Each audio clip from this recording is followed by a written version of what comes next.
So this is part two of my response to one of my subscribers who didn't like my last video about the Noel Aguilar shooting. He tried to defend the police officers. He found some of my comments to be, I guess, offensive. Disrespectful is another term that he used, which frankly is offensive to me because you're defending murderers, and I personally could have lost my life as well. I was in a similar situation, not quite as drastic. It was over a parking ticket, but I could have been killed. I was on the ground in pain, and interestingly enough, skinny guy like me complying. It took a long time to put those handcuffs on. And the person mentioned the same kind of thing about well, I think it was someone else said something about how long they took to put on the handcuffs. Same thing with me, and I wasn't fighting. So now that's not speculation. I can personally attest that I was in a situation where I was on the ground. I felt very vulnerable, very afraid for my life, and they were trying to put handcuffs on me, and I was not resisting, but it took a long time. I don't know what was the problem. I'm in pain, and I just like put the handcuffs on, get it over with. Anyway, so in this episode, I want to present my case. I made some comments and statements, and we're talking about how dangerous is it to actually be a police officer. There's a lot of misinformation being spread out there. I fell for it as well. I assumed, I mean, come on, they're dealing with criminals.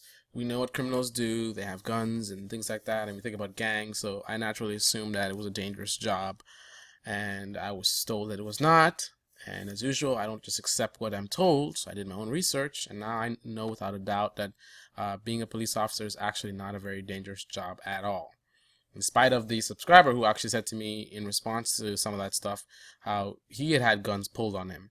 And I responded to him, that's not unique to the police, right?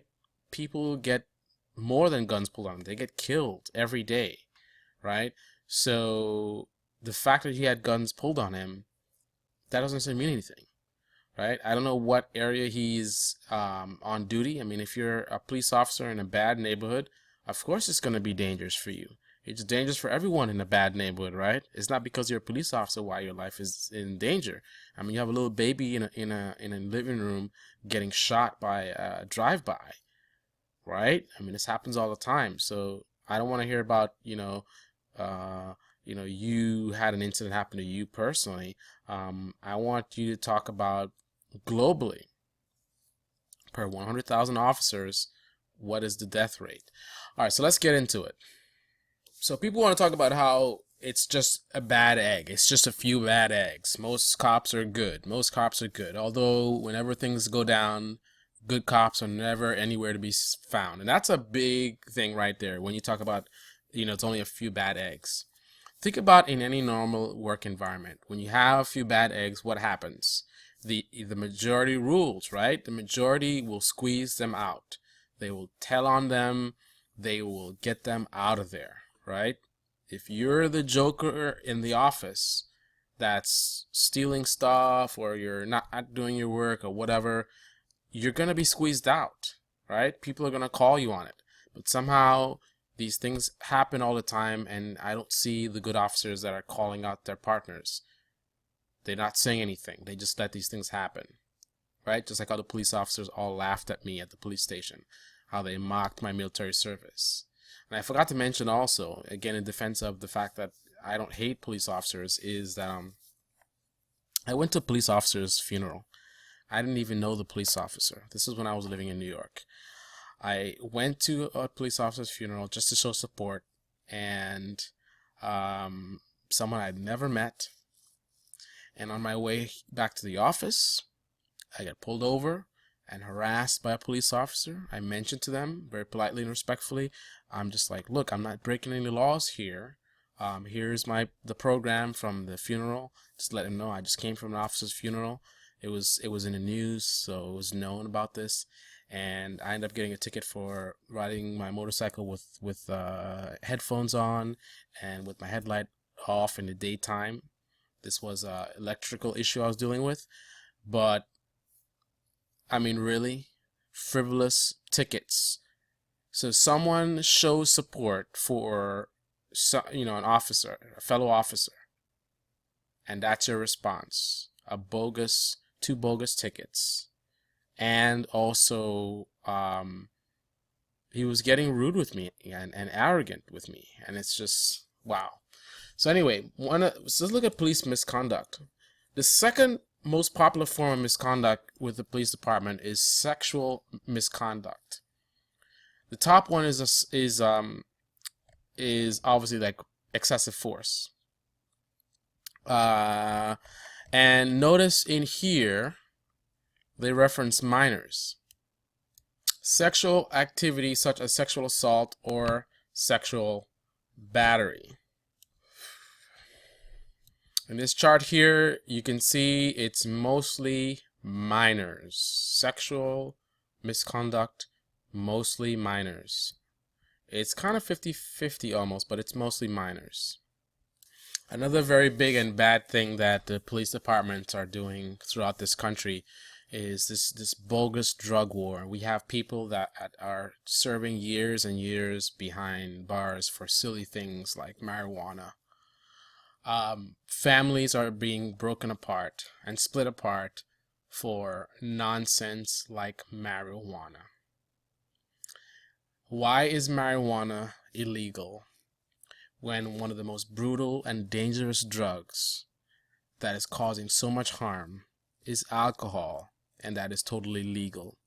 So it's legal for you to take one of the most destructive drugs, but marijuana, which has not been known to really cause much harm at all, is illegal. And people are being put in jail like animals. Well, we are animals, but like wild animals, I guess I mean to say, because of smoking some weed.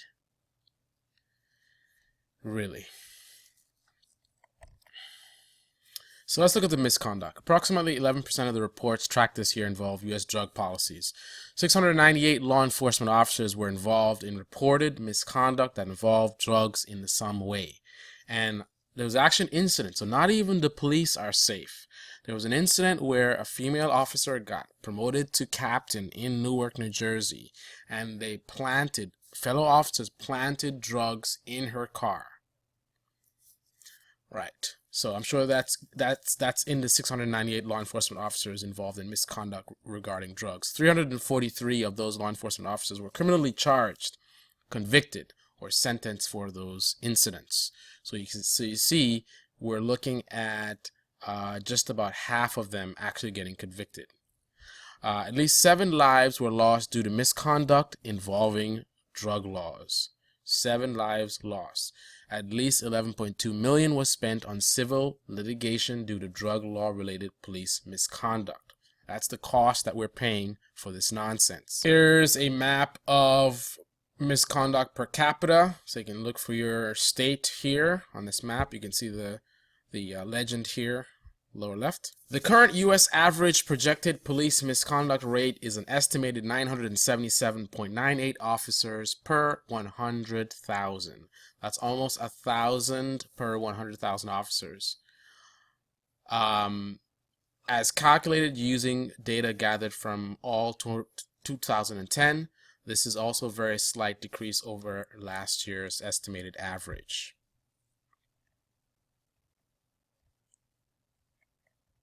This is by state. Now let's look at the crime rate compared between law enforcement and the general public. This should be very interesting. General public in green, law enforcement in blue. Very close on violent crimes. Very close on violent crimes. Robbery is a big difference. So police are generally not committing robberies. That's good to know. Assaults, very, very close. It's a little bit more for the officers than it is for the general public. That's interesting. More assaults from officers than the general public. Sexual assaults, far more from law enforcement than from the general public. I wonder why. Perhaps it is because police officers are getting away with a lot of stuff all the time. There's something called qualified immunity, and this is not the only reason that they get away with things, but this is one of the reasons why a police officer can kill someone, can rape someone, can do a lot of things and get away with it. Again, that's not the only reason, that's just one of the reasons. Look it up. Qualified immunity. That is the magic bullet. One of the magic bullets. Murders, interesting. Very similar. Murder rate, general public versus law enforcement, it's about the same. Fatal excessive force, well, I guess that only applies to officers, so it's only officers are there, 17.97. Another reason why there's so much misconduct, because they're getting away with it. While overall misconduct appears to be trending higher, disciplinary actions against officers and the number of convictions and criminal charges appear to be relatively flat overall. So here's officer reported for misconduct. It's going up, it's going down, going down, going up, going down, all this kind of stuff. Where's the discipline? Way below. Convictions, all the way on the bottom. Hardly any of them are getting convicted. The amounts of reports gone up from 500 to 600. The amount of convictions, almost no change. Why on earth would it be that there's more officers being reported for misconduct, and yet you don't see an increase in convictions or even discipline? Right. So let's look at the incarceration and conviction rate. So when a police officer is charged with something, what's the rate of their conviction versus when you and I are charged with something? So police are in blue, public is in green. As you can see, it's half the rate, less than half of convictions. We're looking at 35% conviction rate for law enforcement versus nearly 70% for the general public. Incarceration rate, same thing. The general public gets higher, but the law enforcement actually gets a little bit lower. So a little bit less of them are incarcerated. Average sentence length, law enforcement, much lower than the general public. All right, so now let's take a look at some propaganda. It's interesting. One of the things that opened up the door for me to finding out about the truth about law enforcement was, well, the safety thing, about how the propaganda about them saying that it's a dangerous career and, we got to protect our officers, their lives are in danger. There was a news story about a rise in police deaths, and it was like, it was a shock article, like, oh, deaths are up 10% or something. Like, whoa. And I was like, wait a minute, that sounds surprising to me. Like, it didn't really make sense. Like, why would it be such a drastic increase? And so I looked at the source of someone who was saying that, and the source was this website, the National Law Enforcement Officers Memorial Fund. Now, so someone was arguing that my subscriber was saying that I'm biased, saying that I'm biased. Well, let me explain to you the difference between being biased and being objective. Now, when I look at a website like this, right, as an objective person, I'm not just going to go and take whatever it says, oh, it's an official .org website, it's a national law enforcement, it's just not some random website. I take into account the nature of the website. It's a National Law Enforcement Officers Memorial Fund.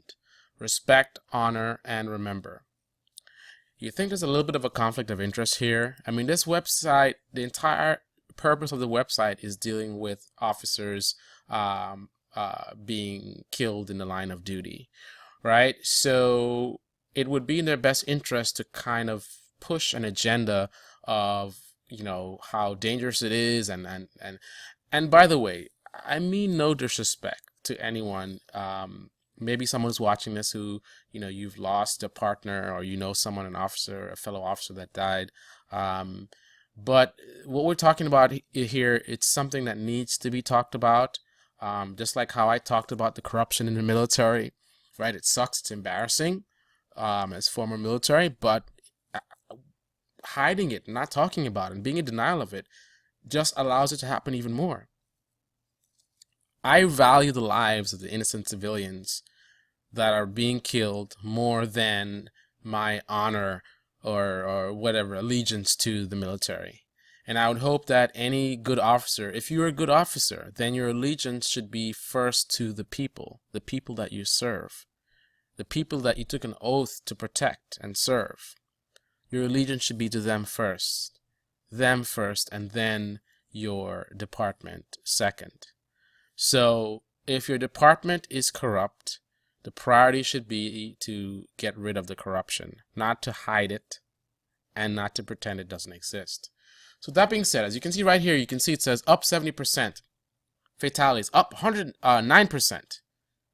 Look at that. So firearms is actually down. But you see all this stuff? So media will look at this and say, oh, look, deaths are up 70%. And they'll go and write an article about how there's a spike, right?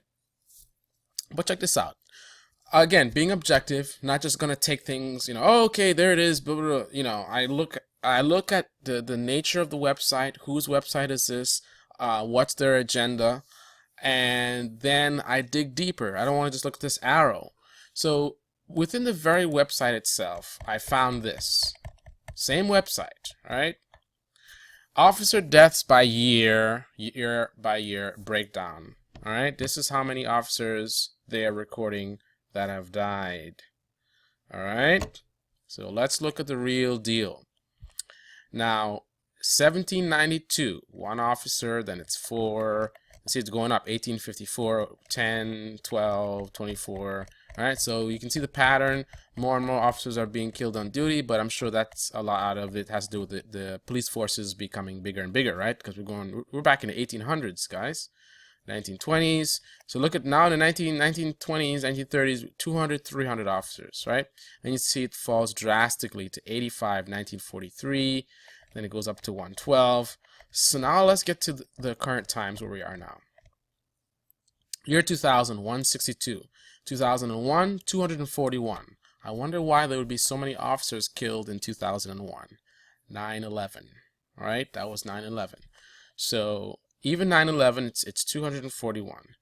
Then it's 160, 150, 165, 163.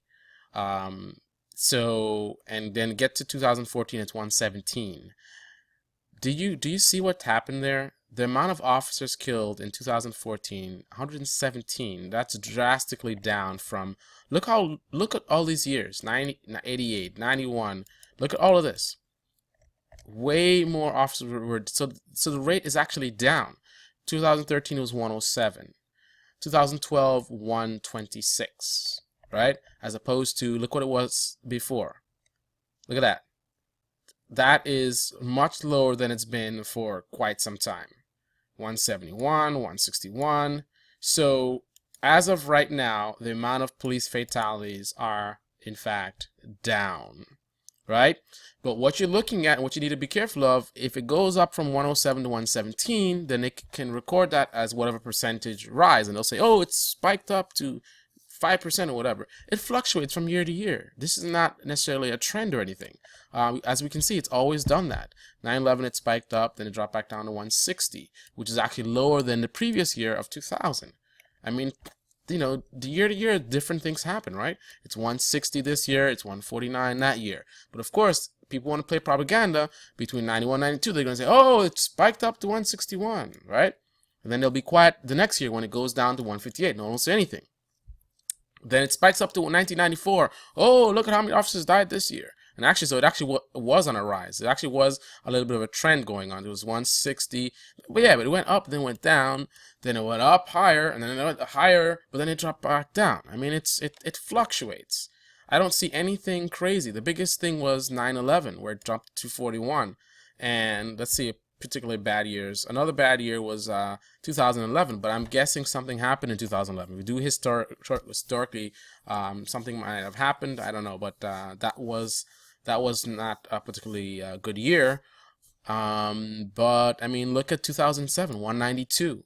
Right? So that's 171. I mean, it's been higher. And again, remember, it's been higher than all of this. 183, 193, 207, 215. It was much higher in the 70s, right? And this is my lifetime. 183, 183, 195, 196, and in 89, right? Got to look at all the details, man.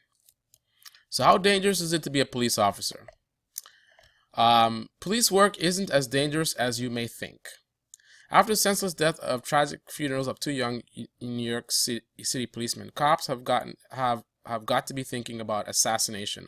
I want to go home to my wife and kids. Yeah, that's the propaganda. I want to go to my wife and kids. Yeah, you know, that's why they end up killing us, because they're afraid of getting killed. But here's the reality. They can be afraid all they want to be afraid, but we don't deal in emotion, we don't deal in opinion, we don't deal with anecdotal stuff. Let's deal with the facts and the data. Subjects shot and killed by officers. So that actually has been going down, which is good. From police deaths average 231 per year. Then it's 190. I mean, we already established this, so it's down. Police deaths have been going down. It's on a decline. So it's getting safer and safer and safer to be a police officer, not the other way around. But this is surprising. Based on what you look this in the media, I'm sure a lot of you are like surprised. You're like, wow, all these cops, I keep hearing cops getting killed. You got to realize 100 construction workers die and you don't know anything about it. You don't necessarily hear anything about it. That's some spectacular thing. One police officer dies, it's a big story. So every time a police officer dies, it's a big story. So of course it's going to seem like they're dying all the time, right? But there's tons of people in other professions that are we're going to see. I'm going to show you that there are a lot more deaths, but you don't hear about it. It's not news. So because they keep drilling into your head, it's confirmation bias, man. Okay, so the 10 deadliest jobs, deaths per 100,000. Deaths per 100. This is the big thing that I hit my subscriber with, that he was challenging me. Even though he had no facts. He was just saying, you know, anecdotal thing, you know, oh, somebody held a gun to me. But you're alive, right? We're talking about deaths. And he felt like his job was dangerous. But again, deaths per 100,000. The real dangerous jobs, 128 to 100,000. This is how many logging workers die per every 100,000 workers. 117, 53. These are the numbers for the actual dangerous jobs. And take note of what these jobs are. These are the top most dangerous jobs. And look at what they are. Law enforcement, I have never seen law enforcement on any of these lists.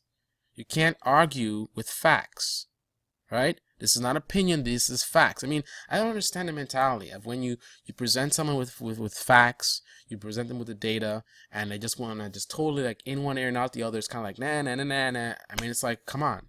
How are you going to ignore this? And it's not that it's one, like Huffington Post is biased or whatever. I've looked at dozens and dozens, and that's what it means to be objective. I'm not going to just go and find a website that supports what I feel and then stop. I'm going to check for multiple sources and multiple sources and multiple sources, so I have a lot of different opinions from different places. Well, not opinions, this is facts, but I mean, I want to be careful of maybe some site is false data or whatever. So I want to look at multiple sites to get multiple opinions to make sure that what I'm looking at is actually valid. I've looked at tons of sites, reputable sites, and I don't see anything that contradicts this. Look at the law enforcement rate of death. 12.6 per 100,000. 12.6. 12.6. Look at the numbers of these other fields. Way higher. 128 for logging. Fishing is 117. Officers, a mere 12.6. And by the way, not all of those are like violent, like they got shot. this is going to include accidents as well. This is going to include suicides as well. So the actual number in terms of actual assault will be lower than this, probably 10%, 9%, 8%. I mean, super, super low. But we're not even going to be, I'm going to leave it at 12. Let's leave it at 12. 12 alone is a very low rate of death. So just in the back of your mind, realize that it's even lower than that. But that number alone, I don't need to go lower than that. That number alone, that number that is higher than, I know it's higher than it should be, but it's still, it's higher than it should be in terms of the reality is I know those, like I said, the suicides are in there, right? But that number itself is still very, very low compared to all these, you know, regular jobs that you wouldn't necessarily think as that dangerous. Truck drivers. I never really thought of truck drivers as dangerous. I mean, you're driving a truck, right? Most policemen killed on the job die in accidents, mostly auto, not from firearm assault, according to the FBI, right? In reality, police do not draw or fire their guns very much. How dangerous is your job if you're not even using your guns, right? I mean, if people are shooting at you trying to kill you, if it's so dangerous, then you'd be using your guns a lot. Not that you're necessarily going to kill anyone, but you have to, because they said draw or fire. So even pulling out your gun, you don't even fire, just pulling it out, they hardly do that. Many New York City police officers never draw their weapons in their whole career. So your entire career, and you never pull your gun. But it's so dangerous, right? So dangerous that you don't even need to pull your gun. Only one cop in 755 fired his or her gun at a suspect intentionally in 2012. In 2013, only one of the 850 officers fired a weapon at a suspect intentionally. In 2012, 80.2% of officers who were assaulted in the line of duty were attacked with personal weapons, example, hands, fists, and feet. 80.2% of officers who were assaulted were attacked with personal weapons, hands. Okay, so an overwhelming majority of the officers who were assaulted were not fired upon, but it was hands, fists, or feet. So a lot of this is like you're trying to handcuff them, and maybe they kick out at you or something like that. And a lot of this is nonsense. Like sometimes they'll hit you in a way where you have a impulse reaction. Like that happened to me when the officer threw me on the ground. I was in pain, so my hands were moving around, my feet were moving around. I wasn't fighting. I was in pain. It's like the doctor hits you on the knee and your foot kicks out, right? Look at how many were assaulted with firearms. 4.3%. 4.3%. Hardly ever do officers get assaulted with firearms. Wow. Here's an interesting thing. The reason why a police officer's job is getting safer is simple. There has been a dramatic drop in crime in the last 2 decades. Less crime means safer working conditions for people who try to stop it. So drastic drop in crime, dramatic drop in crime. But yet it's my understanding that the incarceration rates have gone up. So why would we be incarcerating people more when crime is going down? Shouldn't the incarceration rates match crime? More crime, more incarceration. Less crime, less incarceration. Let's go to the extreme. If there's no crime, then there shouldn't be anyone to incarcerate, right? If you have a ridiculous amount of crime, then there should be a ridiculous amount of incarceration, because you're going to have a lot of people to lock up. But why would you have crime going down and then incarceration still going up? What's up with that? And remember, police officers are part of this whole system, this ridiculous system where America has the most people incarcerated in the world. I think that is what it is. I know we definitely have one of the highest rates of incarceration. I mean, we're competing with companies like China, which is severely overpopulated. A lot of people in China. And yet we have, I believe, more people in prison, probably per 100,000 or something like that. But what's that all about? This is very important to read. Attacks on police are a great media story. I said this already. It's a great media story. Anytime a police gets attacked, it's a big story, and that's why it sticks in your brain, so you feel like it's always happening. But if the false narrative, that policing is getting more dangerous continues to spread, it will have a significant effect on how police do their jobs. Like the police officer who was my subscriber, who, even though I gave him the facts, he swears that it's not true, that it is dangerous. It's very dangerous, because of this false narrative, right? If it continues to spread, it's going to affect how police do their job. So the police are going to get more fearful. If they feel that their job is dangerous, then they're going to be more trigger happy and more likely to do things because they feel like, people are out to get them, right? Making them more fearful than they already are, which increasingly deadly results for the general public. Yep. Here are some FBI crime statistics. You can pause the video and take a look at these if you'd like to. Here's qualified immunity that I talked about before. This is one of the reasons why police get away with basically committing crimes. Essentially, police can violate the law and get away with it. They can actually violate the law legally. It's a little bit complicated, and I'm not a lawyer, but the way I understand it, basically, if a police officer violates a law, but the officer can prove that it wasn't done willingly, then they can actually get away with it. So, for example, let's say an officer pulled you over without cause, but then the officer can convince the judge that he actually did have cause. He can make up some story or whatever. Then guess what? He gets away with it. Or if a police officer kills you, right, without cause. So a police officer pulls me over and I do everything I'm supposed to. I don't do anything wrong at all. And he just kills me. But then he goes to court and he says it looked like I was grabbing for something or whatever.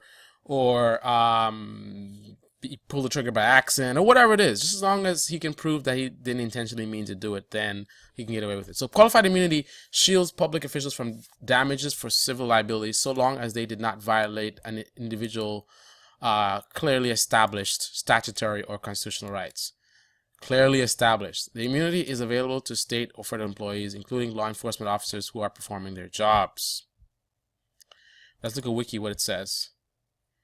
The doctrine in U.S. federal law that arises in cases brought against state officials under 42 U.S.C. Section 1983 and against federal officials. So when applicable, shields government officials from liability for the violation of individuals' federal constitutional rights.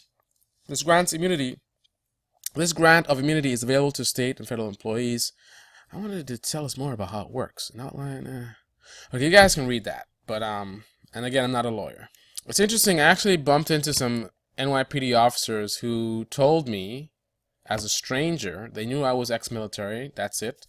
And they told me as a stranger that essentially, I'm gonna call it like it is, that they were cowards. They said something to the effect of, people think that when the shots get fired, we're running towards the bullets, but we don't want to get shot either, so we're running away from it. And it basically stressed that their job is to write summons.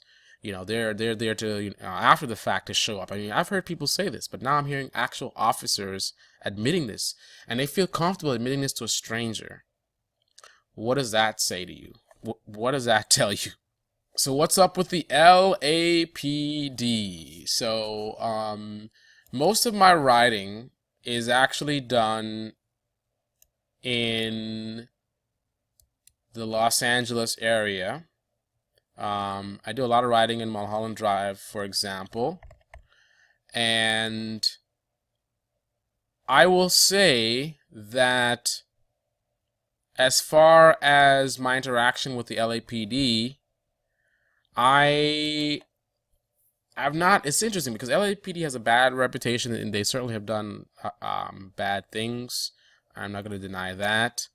But personally, and I guess I've just been lucky, I haven't really had much problems. The most problems I've had there's one officer who's just kind of being like a little bit of a jerk. I was on my motorcycle riding. I had a friend that was in a car, and there's a lot of traffic, and the car's held up. Obviously, we can lane split in California, so it was kind of hard to keep with the car. So I decided, it's a ramp getting on the highway. So I said, let me just go to the end of the ramp, and then I'll pull over on the side of the road there and wait for the car to come through. So I was just there waiting, because it's uncomfortable being on a bike in traffic and just, because I'm trying to stay with whoever I'm with, right?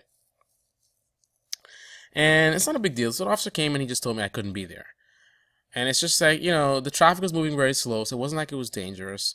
I was pulled off all the way safely, and by forcing me to go, that kind of messes things up because I'm trying to stay with someone. And if I just go now they're way back there, and it's all these cars. I mean, that's just really, really a bad situation. But I can't really complain about that. But that's all I have. That's all I have. I had one time I was on the booza, an officer pulled up, and he was cool. He was actually like checking out the bike, and he was kind of joking around and stuff. And I took some photos with him. And again, I sound like a police hater. I'm taking photos with a police officer, right? I'm talking with them casually, just like I would anybody else. I treat officers as individuals, right? This officer was cool, so I was cool with him. The officers on Mulholland Drive, one of my favorite roads, those guys are generally cool. They generally just don't want you to cross the lines. As long as you aren't crossing the lines, generally speaking, on Mulholland Drive, you're good to go.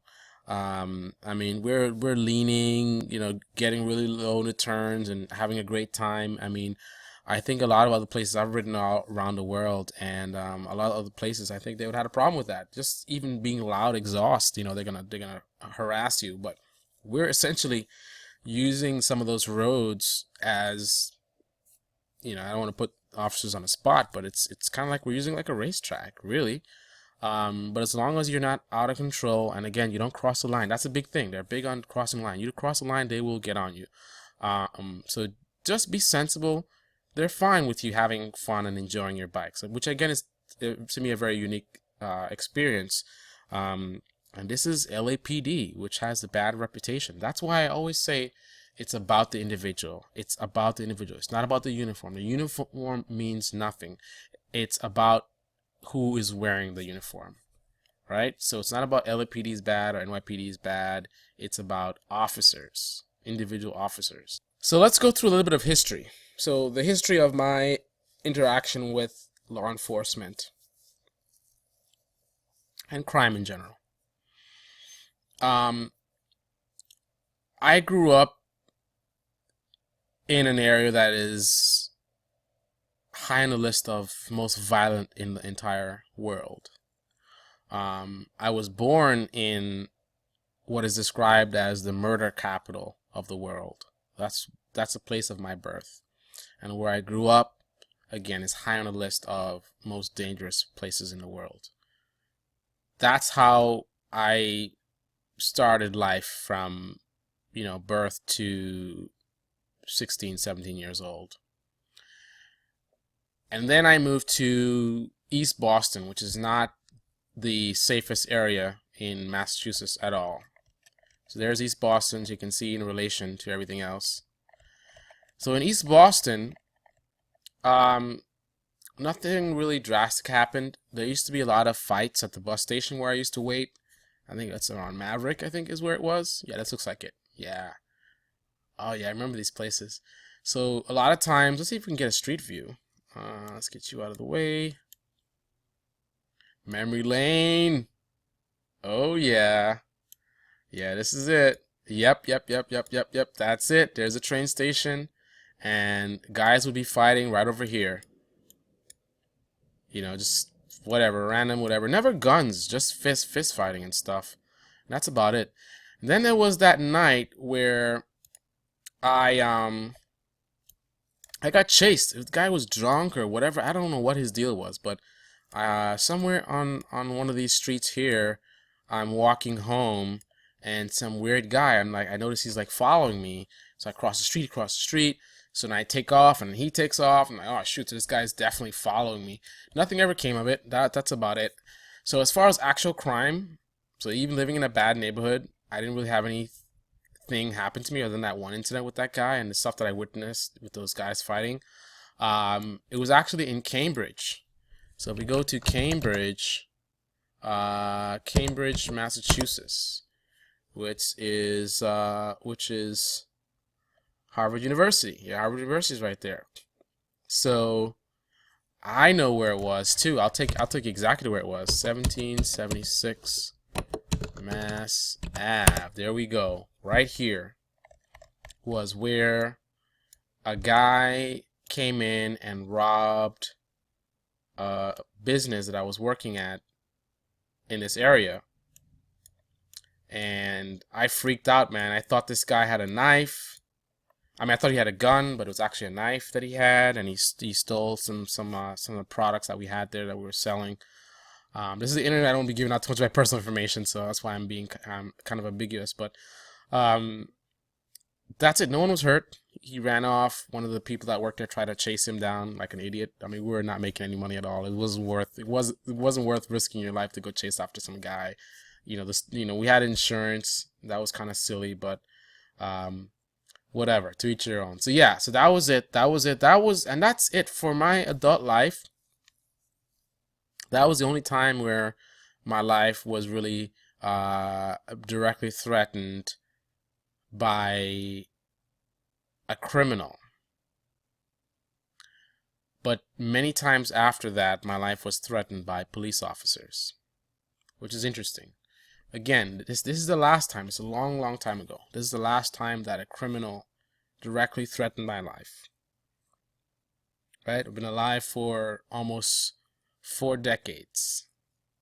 And in all that time, well, let's focus on the adult years. So in adult years, this is the only time that my life was threatened. Even as a kid, I didn't really, I hung out with guys that were pretty tough. So back in those days, it was kind of, you hung out with your neighborhood, and it's kind of like in America, you have these gangs, but we weren't gangs. We were just kind of, it was a neighborhood thing, your neighborhood sticks with your neighborhood. So if someone messed with someone from that neighborhood, then people from that neighborhood would back them up, kind of thing. So fortunately for me, the group that I hung out with was pretty formidable. So people generally didn't mess with me. I had some stuff, but nothing really. I mean, I never even bled.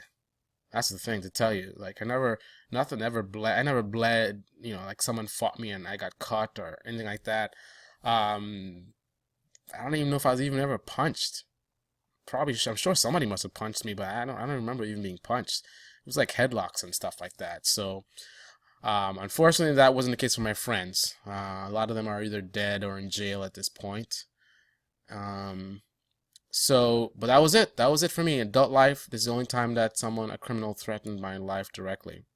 Knock on wood. Wichita Falls, Texas. Wichita, I guess how you pronounce it. I got hassled by a police officer. I don't drink. I don't take any drugs at all. And but it just so happened I went out with my girlfriend, and she wanted me to try out. She's trying to get me to drink, and she wanted to try out this different stuff. So I would take it all tastes gross to me. It has alcohol, like alcohol, rubbing alcohol. That's not something I want to drink, right? So all these different flavors, it's like you're covering up something, but it's still alcohol. So I'm not interested. So she's trying to like try this, try that, but I'm just like sip. I take like a sip. So I'm lost because I'm in the military. I don't know the area.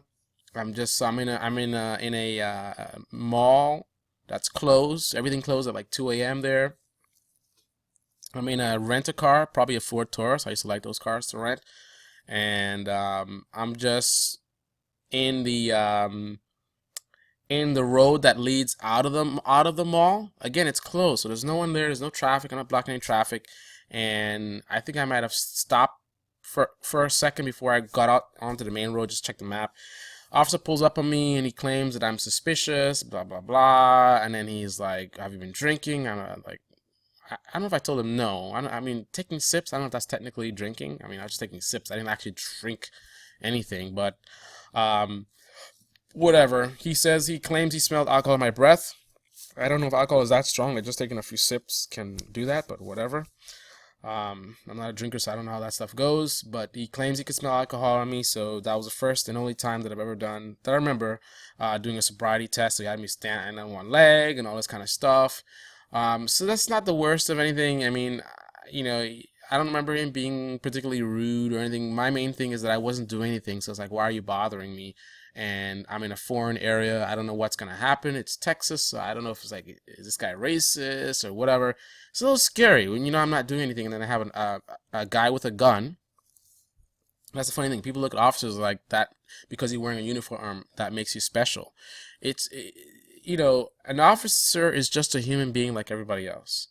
You have officers that rape people, officers that kill people, officers that are excellent people in terms of great character, great morality, honorable men that are in the uniform, men and women. You have all types. So since I don't know you, and since the uniform, obviously the hiring standards for law enforcement are quite low, so you have a lot of people that get in there that have, whether it's mental issues, anger issues, just general unprofessional people who shouldn't be in uniform. I don't know what I'm getting. It's like a box of chocolates with police officers, right? You never know what you're going to get. So with that in mind, then the reality is it's just a guy with a gun, and I'm all alone at night, 2:30 in the morning or something, strange area. I know I haven't done anything wrong, and a guy with a gun is coming up to me and asking me questions and essentially bothering me. I mean, he could claim he's just doing his job when I make sure I'm not doing anything, but I didn't do anything, right? Did he have probable cause? I mean, because I didn't violate any laws, so the stop probably was illegal. I mean, I didn't get a ticket or anything, but I mean, why was he messing with me? And there shouldn't really be any interaction with me. I mean, it's fine for him to just stop and say, hey, everything okay? And I say, yeah, I'm okay, and then move on. But the whole thing, the question, interrogation, and then ended up doing a sobriety test, none of that was really called for. But again, that was very, very minor, very, very, very minor, especially compared to some things that happened later on in life. So moving on from Wichita Falls, Texas, the Phoenix, Arizona area. Here, I didn't really have any problems in Phoenix, but there was a situation where I was dating this crazy woman. I was dating this psychotic woman, and she would become physically abusive.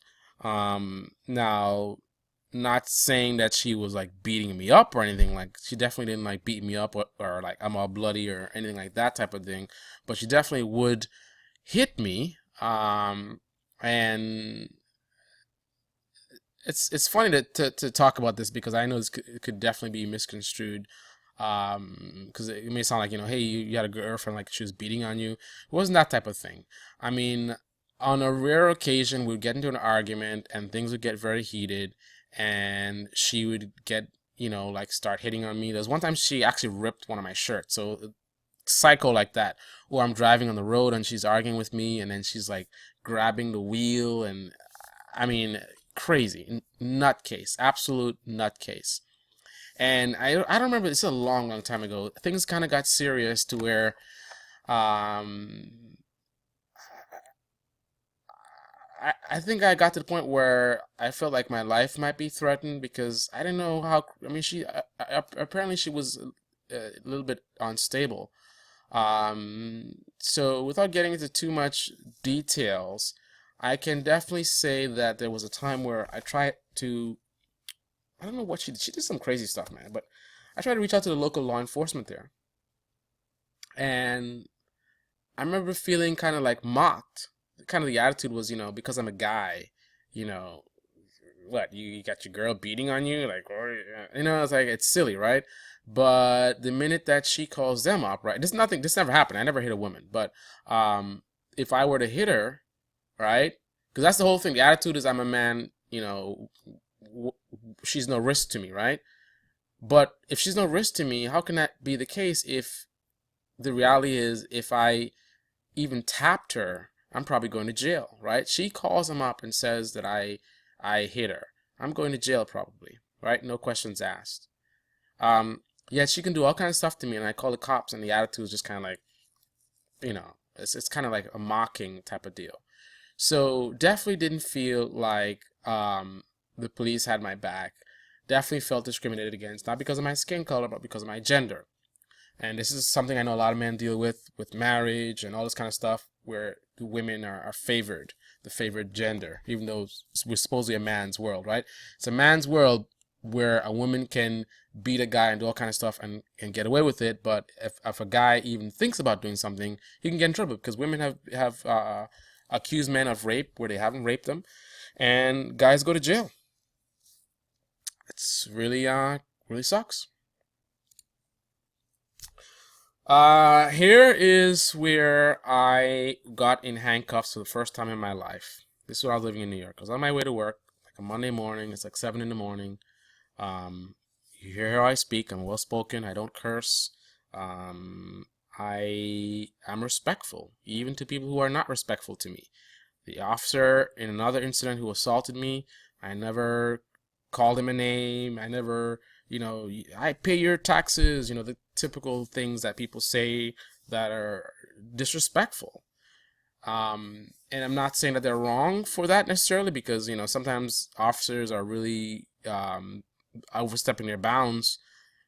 But fact of the matter is, it is disrespectful for you to, insult an officer, right? Whether it's called for or not. But bottom line is, I don't conduct myself like that. But yet, I was accused of spraying graffiti on a wall. I think I was in my 30s already, so I'm 30 years old, well-spoken guy, 7 in the morning on a Monday. I really don't fit the profile. Cops are supposed to be able to use the deduction and figure things out. Use some common sense and you know. Anyway, I had broken my chain. I was waiting for a record truck. At this time, I was still naive about police officers. I was the one who used to defend police officers. That's interesting. I forgot to mention that. I used to defend police officers religiously. People talk about officers are jerks and whatever. And I used to think, man, it's your fault. You probably did something. How come police aren't bothering me? That was me. How come police aren't bothering me? I'm fine. Everything's fine. I'm fine. I don't have any issues, right? Because I'm not wearing my hat backwards and my pants sagging and all this kind of stuff. I don't look like a criminal. I don't act like a criminal. So guess what? I don't have problems. Does that sound familiar to you? Because I know a lot of people have that same attitude. That's the same attitude that I had. And this was my first wake-up call. First of many wake-up calls. So when I was waiting for the record truck, the police shows up, and I automatically, naively assumed that he's coming to help. That's how I saw police officers. I really saw them to protect and serve. Still at this point. And it's interesting if any officers are listening because you're getting to hear the transition, right? So up to this point in my life, I grew up loving police, wanted to be a police. I wanted to be in law enforcement. By that time, I already decided on a different career field, but I still had the infatuation with law enforcement. So here this guy comes up. I assume he's coming to help, and he's like asking me about graffiti, and I'm just dumbfounded. I'm like, why is he asking me about graffiti? I'm like, graffiti? I wasn't spraying any graffiti here. What are you talking about? And I explained to him what happened with my bike or whatever. He never looks at the bike, never tries to, am I telling the truth? Like, he didn't seem to care. Like, if you think I'm spraying graffiti and I'm telling you no, I just broke my chain, broke down, and my bike broke down, and you never even bothered to even look at the bike to see whether I'm telling the truth or not. And then he looks at my hands and he says, why do you have paint on your hands? I told this story to many, a few kids, and they were able to figure out why I had paint on my hands. My chain broke on my motorcycle. My chain broke on my motorcycle. Why do you think I had paint on my hands? I had oil on my hands. It was oil, not paint. Anyway, he says, can I see your ID? I pull up my ID. Chink, chink. For the first time in my life, I felt like I was a dog or some wild animal. I was put in handcuffs. He put the handcuffs in front. He later claimed, it was for his safety. Why do you put handcuffs in the front for your safety? If you think that I'm a danger to you, why would you put your handcuffs in the front and then leave me in the car for a long time? I was in the car for like 45 minutes. He put me there by myself. I could have reached over in front, started the car, drove off with the car. I don't know if there's any weapons in the car. A lot of things I could have done. I mean, with my hands in front, I could punch, I can elbow. There's a lot of stuff that I could do. If I happened to have a key for the handcuffs or something, I could have picked the lock. I could have gotten out. I could have killed this guy. So how is he putting handcuffs in front for his safety. Right? It doesn't really make any sense to me. If he was worried about his safety, I would have been handcuffed properly in the back. Right? Tell me if I'm wrong. Any law enforcement officers listening, tell me if I'm wrong about that. But that's what I think. Anyway, 45 minutes of my time, late for work. He ran my record, whatever. There's nothing. I was clean. I wasn't doing anything wrong. Then he lies to dispatch. Tells dispatch, oh, he was spraying WD-40 or something. I didn't want to spray anything. I wasn't spraying anything. He made that up. Trying to cover his butt. Then I try to call later in the day. I try to call the supervisor for that precinct to complain, and I felt threatened. It was kind of a conversation that kind of ended, well, you want to come in? Well, do you want to come in? You want to come in? And the way he was talking to me, the supervisor, it sounded like if I went in there and complained, that they were going to set me up. I was going to end up with some kind of charge. They were going to put drugs on me or something, and I was really afraid. And there weren't many times in my adult life that I've been afraid like that. The few times that I end up afraid, it's somehow related to law enforcement, not to criminals. And I've been in bad areas. East Boston I was in. I used to live in the Bronx, another bad area. I used to live in Brooklyn, in a bad area, Flatbush. And when I moved to a better area, when I started moving up in life, I still had to pass through some bad areas just in my travels. So East New York, and areas like that. But yet, generally speaking, there weren't many incidents where I can think of that I was actually afraid for my life. Generally speaking, when I'm afraid for my life, it's law enforcement related. Right? I'm not a criminal. Not selling drugs, not in a gang, not doing some illegal whatever. So why should I have to feel like a criminal? Why should I fear for my life from the police? When I'm driving on the road and I see a police car behind me, following the speed limit, not breaking any laws, I will pull off the road. I refuse to have a police car behind me. It's almost like being a criminal. Like I'm some big drug dealer or something like that, and I don't want to get pulled over because, they find out I'm gonna go to jail for life or something. Why should I have to live my life like this? Abiding by the laws, and I have to be afraid of the police. I'm not afraid of criminals in general. I'm not going to go and hang out in a bad neighborhood at night.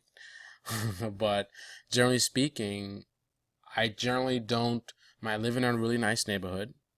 I'm not going to get into too many details, but let's just say I don't live a fearful life in general. In terms of crime is not something that I think about on a regular basis. I'm street smart.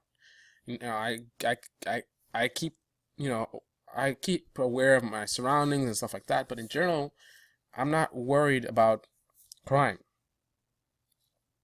I know crime happens, more so in certain areas than others.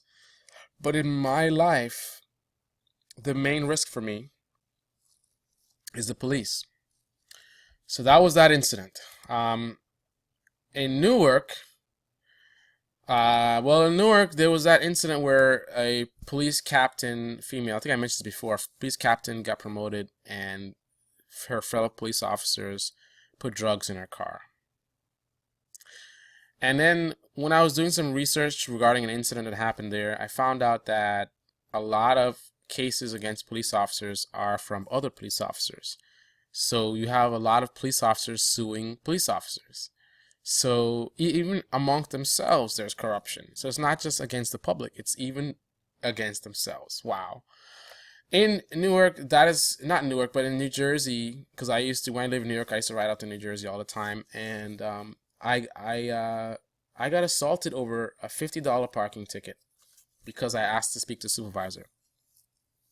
I called 911. I didn't feel safe, So I called 911. I was on with dispatch. Police officer wanted me to get off the phone. I didn't get off the phone because, again, I'm not calling a dispatch just to be a jerk or, whatever. It's for my life, for my safety, and it's my right as an American, right? Didn't like that.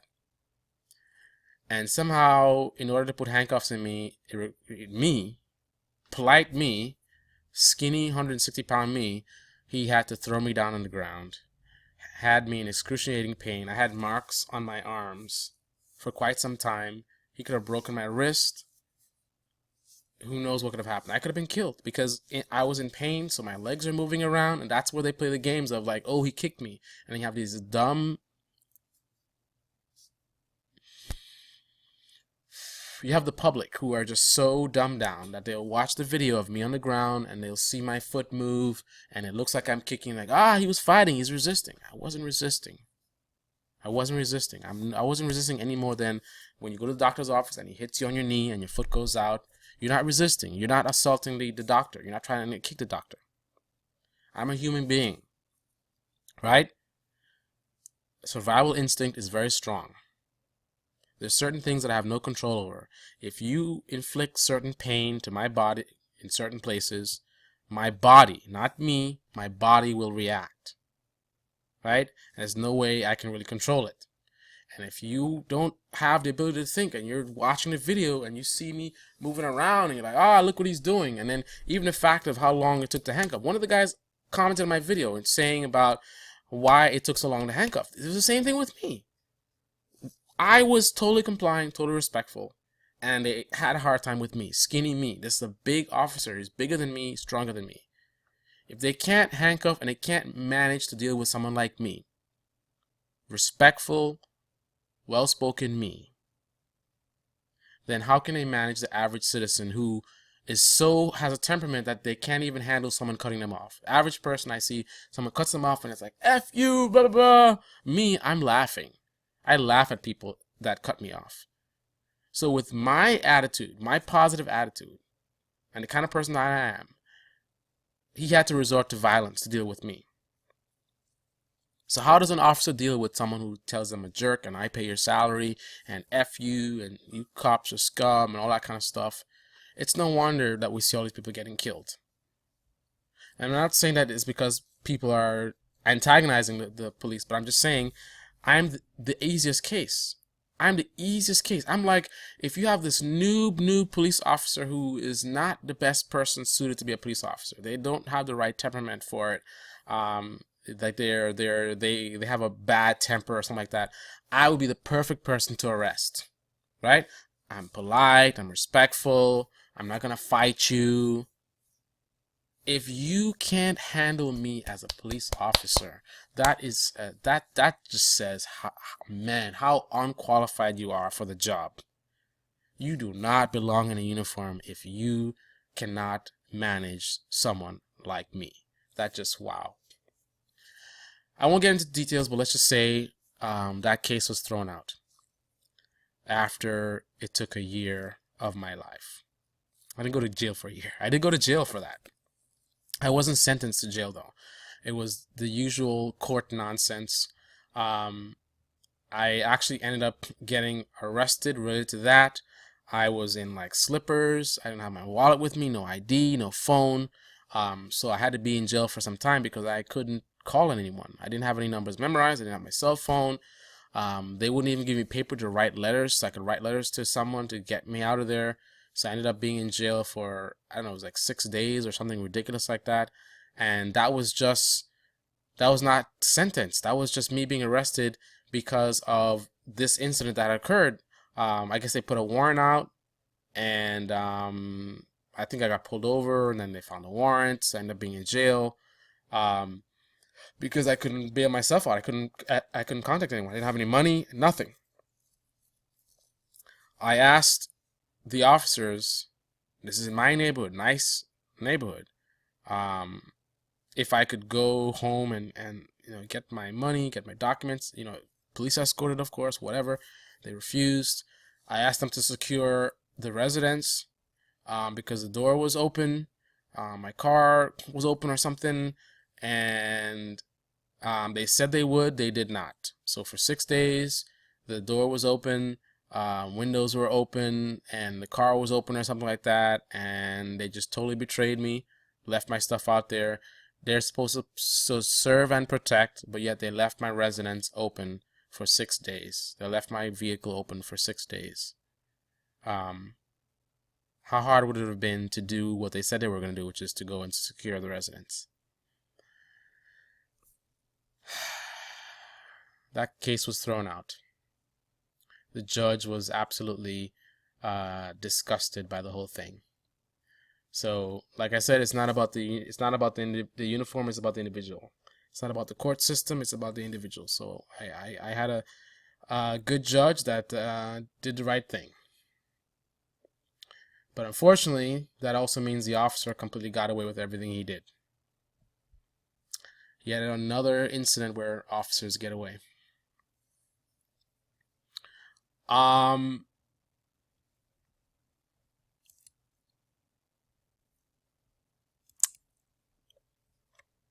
In my neighborhood, which I'm not going to show you where it is, of course.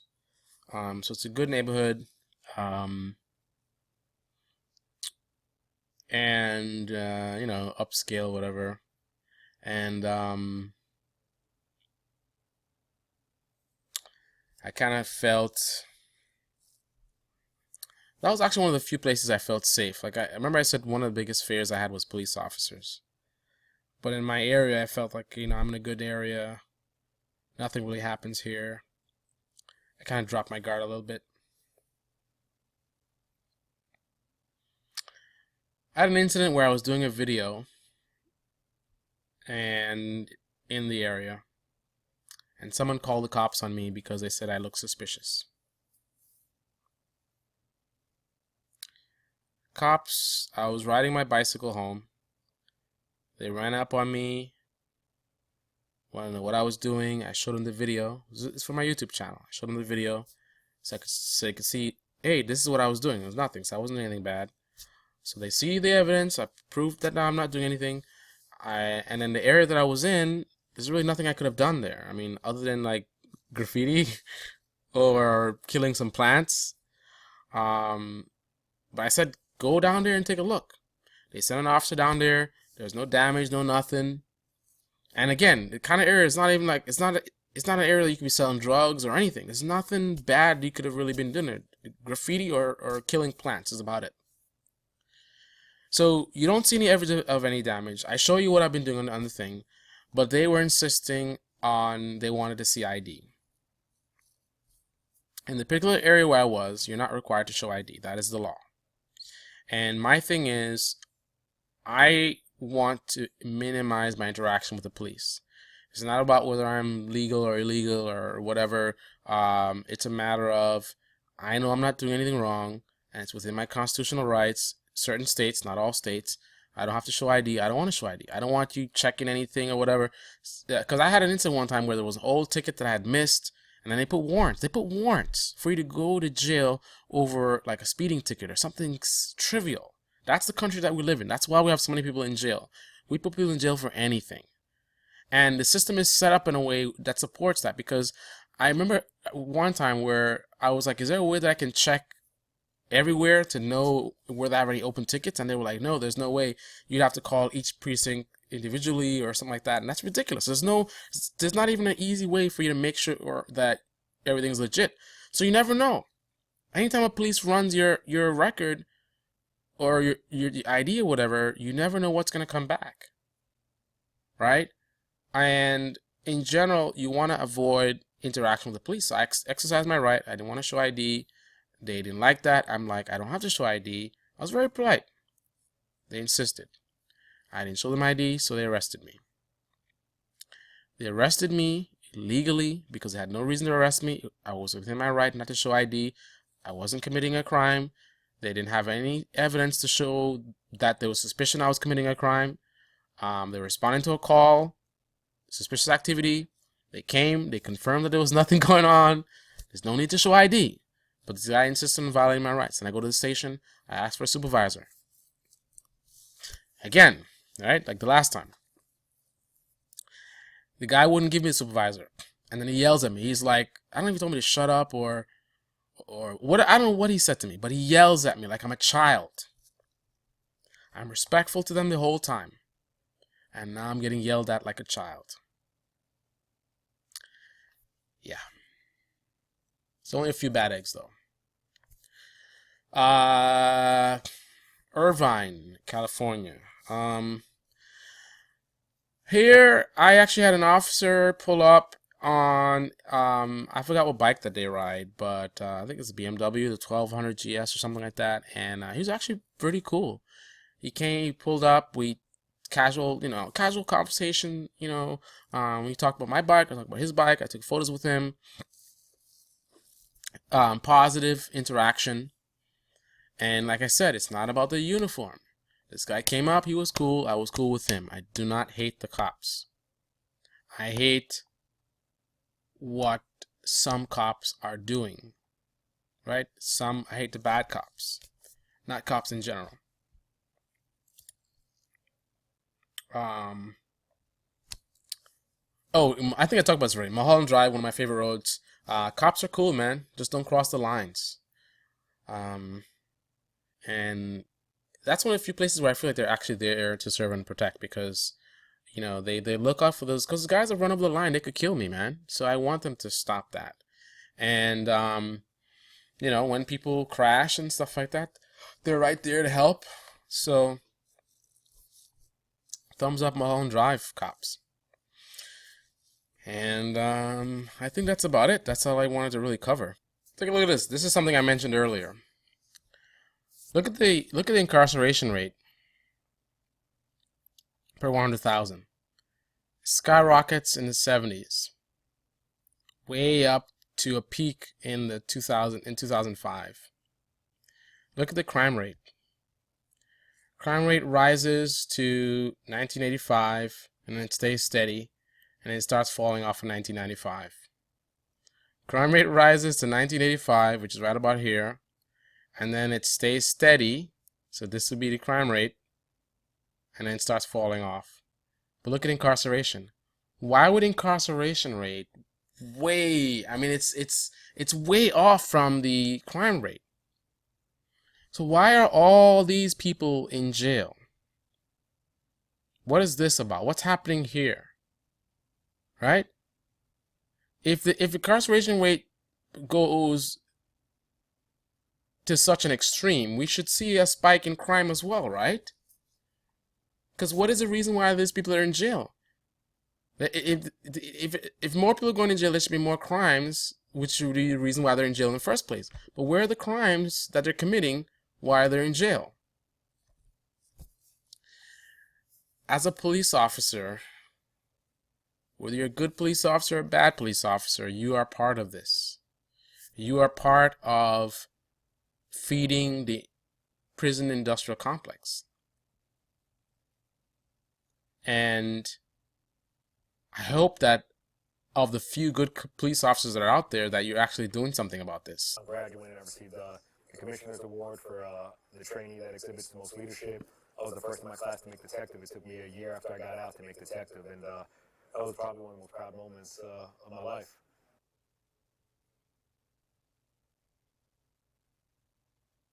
While I was there, I was working as a drug detective. Saw a guy selling drugs on the street. We went to stop him. The guy threw the drugs and ran. He was ultimately chased and kicked in the back door of a woman's home. Other cops went in and they were able to place the guy under arrest. We secured the drugs from that he had thrown, that we saw him selling. Stuff like that in Baltimore, honestly, it happens every day. It's nothing that's out of the norm or necessarily a big thing.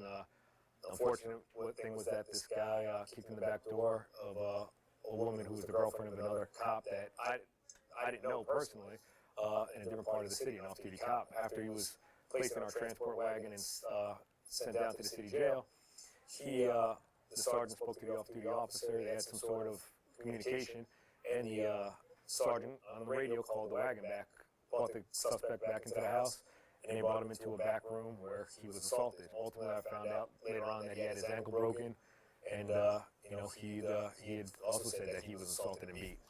At that time, all I could think about was, that as cops, we needed to, police ourselves. I didn't want to be a part of that. I didn't become a cop to get justice. Street justice. I'm sorry. I became a cop to get real justice. And I spoke to my parents, who, like I told you, were both New York City cops that night, and I tried to report about, what had happened. I didn't want to be a part of that. What happened that night was wrong, no matter how it happened. If you had done that, if somebody else had done that, nobody would have even thought twice about taking you to jail. It's never okay to beat a handcuffed suspect. We're supposed to uphold the law. I tried to report it that night and was told that if I snitched about what happened, that it would be the end of my career. After that, it was like a roller coaster that I just couldn't get off of.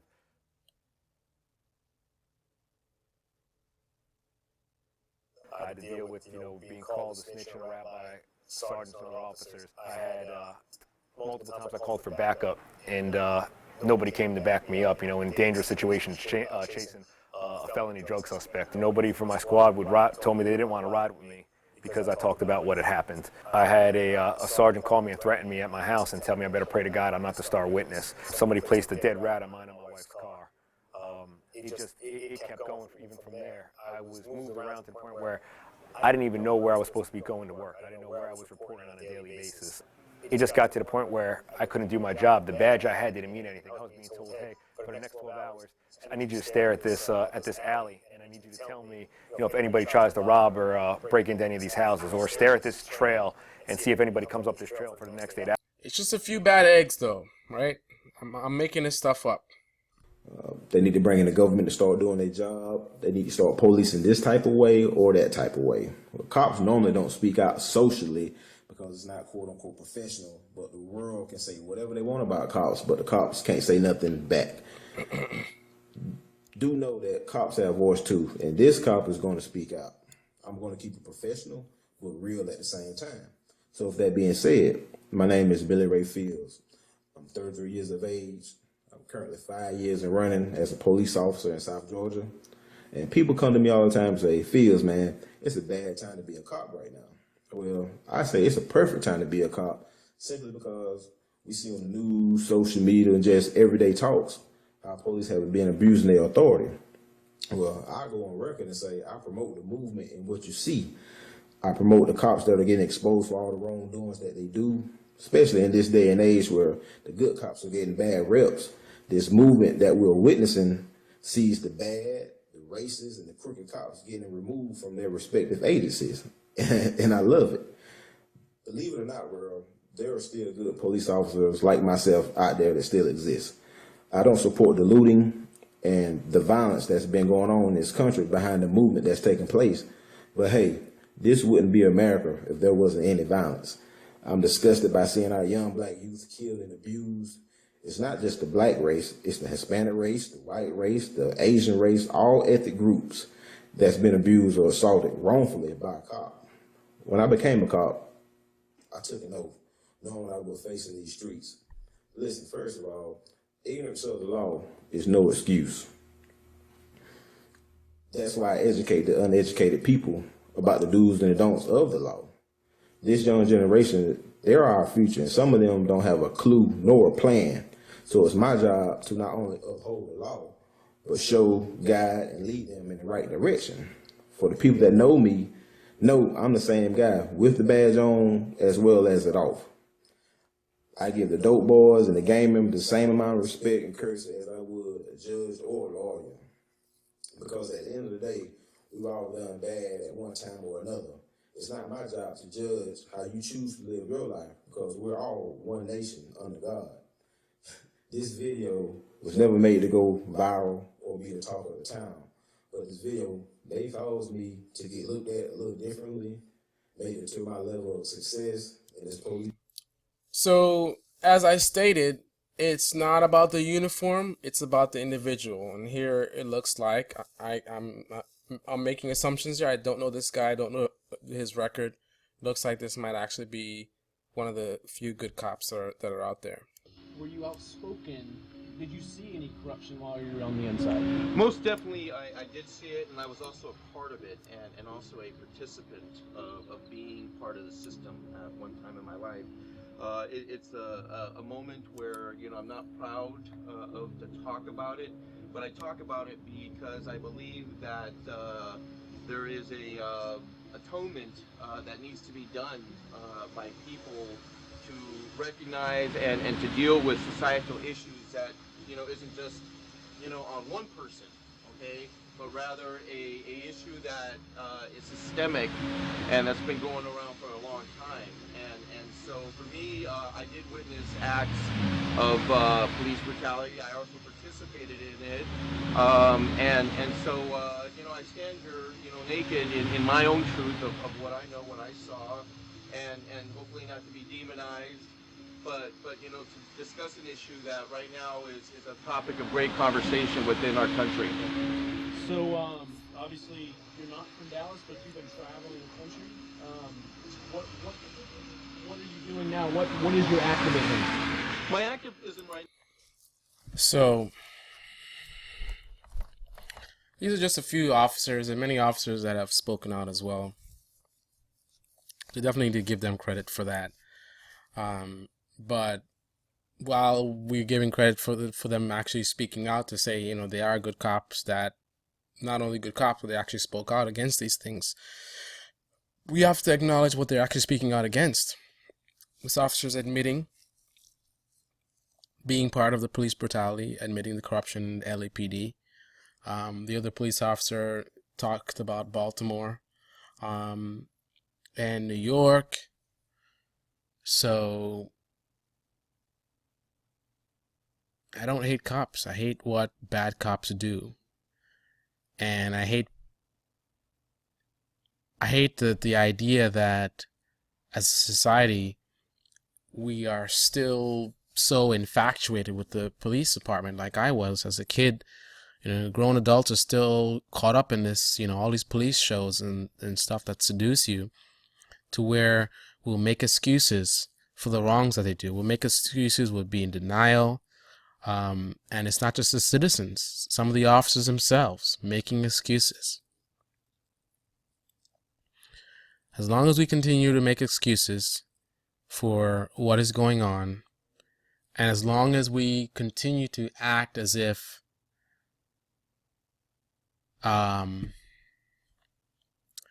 these officers are in such danger, when in fact I've proven without a doubt that they are not, these things will continue to happen. And by the way, I didn't prove my point. So on my final note, I'm going to show you what the death rate is of living in New York City. So the cops were like 12.6 or something. Let's see New York City. Here's something interesting. So the death rate of police officers was 12.6. And like I said, it's lower than that because that includes suicides and things like that. Look at the death rate for just being a kid. So children aged 12 years, 20 deaths for 100,000. So it is almost more than twice as dangerous just to be a kid in New York City. Wow. That's pretty insane. I don't know why I couldn't find a death rate per 100,000. I had it before the other day, but I can't find it. So, but I think I presented enough evidence to present my case. So, comments are welcome. Thanks for watching.